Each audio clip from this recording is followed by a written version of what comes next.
ఈ భుజంగ ప్రయాతాన్ని ఎవరైతే నిత్యం భక్తితో చదువుతారో, దాంట్లో ఉన్న విశేషాలు తెలుసుకుని జీవితాన్ని నిరంతరం పరిశీలించుకుంటూ, తమ మనస్సును తామే పరిశీలించుకుంటూ, తమోగుణాన్ని సంహరించుకుంటూ, రజోగుణాన్ని సంస్కరించుకుంటూ, సత్వగుణాన్ని పెంపొందించుకుంటూ గుణాతీత స్థితికి చేరుకోవాలని ప్రయత్నిస్తారో వారికి ఆ ప్రయత్నంలో రామానుగ్రహం పూర్తిగా ఉంటుంది, అనుమానం ఎలా.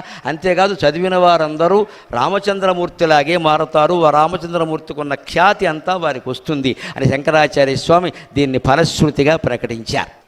భుజంగ ప్రయాతం పరం వేదసారం ముదా రామచంద్రస్య భక్త్యా చ నిత్యం పఠన్ సంతతం చింతయన్ స్వాంతరంగే పఠన్ సంతతం చింతయన్ స్వాంతరంగే సయేవ స్వయం రామచంద్రస్య ధన్యక సయేవ స్వయం రామచంద్రస్య ధన్యక.